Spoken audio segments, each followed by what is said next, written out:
നമസ്കാരം. ഇന്നത്തെ ദിവസം നമ്മൾ ഇൻഫ്രാസ്ട്രക്ചർ സെക്ടറിലെ സ്റ്റോക്കുകളെയും പൈപ്പ് സെക്ടറിലെ സ്റ്റോക്കുകളെയും പ്രത്യേകമായും പരിഗണിക്കണം. കഴിഞ്ഞ ദിവസം മധ്യപ്രദേശിൽ പ്രധാനമന്ത്രി പ്രഖ്യാപിച്ച 7500 കോടി രൂപയുടെ വികസന പ്രോജക്റ്റുകളിൽ പ്രധാനമന്ത്രി പ്രഥമ പരിഗണന നൽകിയത് ഡ്രിങ്കിംഗ് വാട്ടർ സപ്ലൈ സ്കീമുകൾക്കാണ്. തൽവാഡ പ്രോജക്റ്റ് എന്ന പേരിൽ 1000ഓളം വില്ലേജുകളിൽ ഡ്രിങ്കിംഗ് വാട്ടർ എത്തിക്കുന്നതിന് വേണ്ടി ഒരു സ്കീം പ്രധാനമന്ത്രി പ്രഖ്യാപിച്ചു കഴിഞ്ഞു. ഇതുകൂടാതെ മധ്യപ്രദേശിൽ ഇപ്പോൾ നടക്കുന്ന അമൃത് സ്കീമിൽ 14ഓളം അർബൻ വാട്ടർ സപ്ലൈ സ്കീമുകൾ ഉൾപ്പെടുത്തുകയും ചെയ്തു. ഇതിൻ്റെ ബെനിഫിറ്റ് ഇൻഫ്രാസ്ട്രക്ചർ കമ്പനികൾക്കും പൈപ്പ് സെക്ടറിലെ കമ്പനികൾക്കും ലഭിക്കും. അതുപോലെ തന്നെ ഫിൻടെക് സെക്ടറിലെ സ്റ്റോക്കുകളെയും വരും സമയങ്ങളിൽ നമുക്ക് ശ്രദ്ധിക്കാവുന്നതാണ്.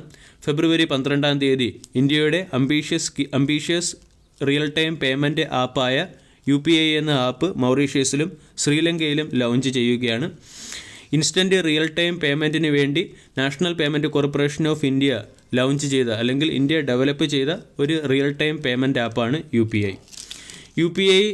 മറ്റ് രാജ്യങ്ങളിൽ കൂടി ലോഞ്ച് ചെയ്യുന്നതോടുകൂടി fintech innovation and digital public ഇൻഫ്രാസ്ട്രക്ചറിൽ ഇന്ത്യ ഒരു ലീഡറായി വളർന്നു വരികയാണ്. ഇതിൻ്റെ ബെനിഫിറ്റ് ഫിൻടെക് കമ്പനികൾക്ക് ലഭിക്കും. ഇന്ന് 480ഓളം കമ്പനികളുടെ ക്വാർട്ടർലി റിസൾട്ട് പുറത്തുവരും. Coal India, Bharat Forge, Allcargo logistic, Anupam Rasayan, BLS E service, Cera sanitary ware, Dilip Buildcon, GSK pharmaceutical, Hindustan aeronautic limited, Krsnaa diagnostic, Mazagon dock ship builder, Samvardhana Motherson international, NHPC, SAIL തുടങ്ങിയ കമ്പനികളുടെ ക്വാർട്ടർലി റിസൾട്ടാണ് ഇന്ന് പുറത്തുവരുന്നത്. വെള്ളിയാഴ്ച മാർക്കറ്റ് അവറിന് ശേഷം ക്വാർട്ടർലി റിസൾട്ട് പുറത്തുവിട്ട പല പ്രധാനപ്പെട്ട കമ്പനികളുടെയും ക്വാർട്ടർലി റിസൾട്ട് ഇതിനകം നമ്മൾ കവർ ചെയ്തു കഴിഞ്ഞു. ചില പ്രധാനപ്പെട്ട സ്റ്റോക്കുകളെക്കുറിച്ച് ഇന്നത്തെ വീഡിയോയിൽ ഡിസ്കസ് ചെയ്യുന്നതാണ്. അതിലേറ്റവും പ്രധാനപ്പെട്ട ഒരു സ്റ്റോക്കാണ് Hero Motor Corp. Hero Motor Corp quarterly റിസൾട്ടിനോടൊപ്പം 100 രൂപ ഡിവിഡൻഡായി പ്രഖ്യാപിച്ചു എന്നുള്ളതാണ് പ്രധാന highlight.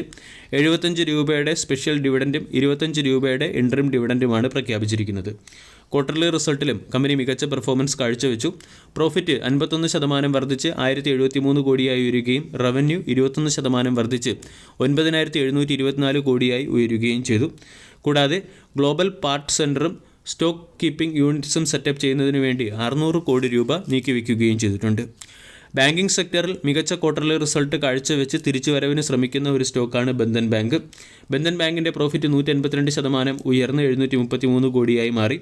Provision and contingency amount കുറച്ചതിൻ്റെ പശ്ചാത്തലത്തിലാണ് പ്രോഫിറ്റിൽ വർധനവുണ്ടായത്. ഇൻട്രസ്റ്റ് ഇൻകം 21% വർദ്ധിച്ച് 2525 കോടിയായി ഉയർന്നു. അസറ്റ് ക്വാളിറ്റി ഇംപ്രൂവ് ആയി. ഗ്രോസ് NPA 30 ബേസിസ് പോയിൻറ്റ് ഇടിയുകയും നെറ്റ് NPA 11 ബേസിസ് പോയിൻറ്റ് ഇടിയുകയും ചെയ്തിട്ടുണ്ട്. സെലോ വേൾഡ് എന്ന FMCG കമ്പനിയുടെ ക്വാർട്ടർലി റിസൾട്ടിൽ കമ്പനിയുടെ പ്രോഫിറ്റ് 4.7% വർദ്ധിച്ച് 906 കോടിയായി മാറി. റവന്യൂ 7.8% വർദ്ധിച്ച് 5270 കോടിയായി മാറി. ഫാർമ സെക്ടറിൽ ബജാജ് ഹെൽത്ത് കെയർ മോശം ക്വാർട്ടർലി റിസൾട്ട് കാഴ്ചവെച്ചു. കഴിഞ്ഞ വർഷം 11 കോടി രൂപയുടെ പ്രോഫിറ്റ് നേടിയ കമ്പനി ഇപ്പോൾ 2.2 കോടി രൂപയുടെ ലോസാണ് റിപ്പോർട്ട് ചെയ്തിരിക്കുന്നത്. Revenue from operation 18% year on ഇയറിൽ ഇടിഞ്ഞ് 108 രൂപയിലേക്ക് എത്തുകയും ചെയ്തു. ഡിവിസ് ലാബ്, അരബിന്ദോ ഫാർമ തുടങ്ങിയ കമ്പനികൾ മികച്ച ക്വാർട്ടർലി റിസൾട്ട് കാഴ്ചവെച്ചു. ഡിവിസ് ലാബിൻ്റെ പ്രോഫിറ്റ് 17% വർദ്ധിച്ച് 388 കോടിയായി മാറി. റവന്യൂ ഫ്രം ഓപ്പറേഷൻ 8.6% വർദ്ധിച്ച് 1855 കോടിയായി മാറി. അരവിന്ദോ ഫാർമയുടെ ക്വാർട്ടർലി റിസൾട്ടിൽ കമ്പനിയുടെ പ്രോഫിറ്റ് 90% വർദ്ധിച്ച് 936 കോടിയായി മാറി. Revenue from operation 14.7% year on ഇയറിൽ വർദ്ധിച്ച് 7352 കോടിയായി മാറി. US ഫോർമുലേഷൻ എക്സ്പോർട്ട് വഴിയുള്ള റവന്യൂ 28.9% വർദ്ധിച്ച് 3786 കോടിയായി മാറുകയും യൂറോപ്യൻ ഫോർമുലേഷൻ എക്സ്പോർട്ട് വഴിയുള്ള റവന്യൂ 1.6% ഇയർ ഓൺ ഇയറിൽ വർദ്ധിച്ച് 1728 കോടിയിലേക്ക് ഉയരുകയും ചെയ്തു. 1728 കോടിയിലേക്ക് ഉയരുകയും ചെയ്തു. ഇതുകൂടാതെ 2 സ്റ്റോക്കുകൾ ശ്രീ രേണുക ഷുഗർ, MCX തുടങ്ങിയ കമ്പനികൾ മോശം ക്വാർട്ടർലി റിസൾട്ടാണ് കാഴ്ചവെച്ചത്.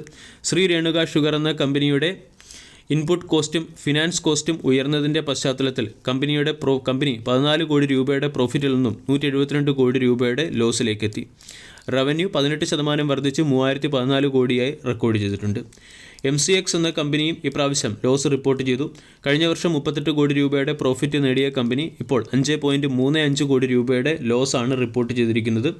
സോഫ്റ്റ്വെയർ സപ്പോർട്ട് ചാർജും പ്രൊഡക്റ്റ് ലൈസൻസ് ഫീസും ഇരട്ടിയായതിൻ്റെ പശ്ചാത്തലത്തിലാണ് കമ്പനി ലോസ് റിപ്പോർട്ട് ചെയ്തിരിക്കുന്നത്. PSU സെഗ്മെൻറ്റിലെ മിശ്രധാതു നിഗം എന്ന കമ്പനിയും ഇപ്രാവശ്യം മിശ്രധാതു നിഗം എന്ന കമ്പനിയുടെ പ്രോഫിറ്റിൽ 67% ഇടിവാണ് വന്നത്. പ്രോഫിറ്റ് 12.8% ചുരുങ്ങി. റവന്യൂ 8.8% വർദ്ധിച്ച് 252 കോടിയായി മാറി. Corporate announcement point of view നമുക്ക് ശ്രദ്ധിക്കാവുന്ന ഒരു സ്റ്റോക്കാണ് റെയിൻ എഞ്ചിൻ വാൽവ് എന്ന സ്റ്റോക്ക്. റെയിൻ ഗ്രൂപ്പ് അതിൻ്റെ മെർജിംഗ് പ്ലാൻ അനൗൺസ് ചെയ്തിട്ടുണ്ട്. Rane braking line, Rane engine valve തുടങ്ങിയ കമ്പനികളെ റെയിൻ മദ്രാസ് എന്ന കമ്പനിയുമായി മെർജ് ചെയ്യാനാണ് തീരുമാനിച്ചിരിക്കുന്നത്. റെയിൻ ബ്രേക്കിംഗ് ലൈനിൻ്റെ 21 ഇക്വിറ്റി ഷെയറുകൾ ഹോൾഡ് ചെയ്യുന്നവർക്ക് റെയിൻ മദ്രാസിൻ്റെ 20 ഷെയറുകളും, റെയിൻ എഞ്ചിൻ വാൽവിൻ്റെ 20 ഇക്വിറ്റി ഷെയർ ഹോൾഡ് ചെയ്യുന്നവർക്ക് റെയിൻ മദ്രാസിൻ്റെ 9 ഇക്വിറ്റി ഷെയറുകളായിരിക്കും ലഭിക്കുക. വീഡിയോ എല്ലാവർക്കും ഇഷ്ടമായി എന്ന് വിശ്വസിക്കുന്നു. Thank U.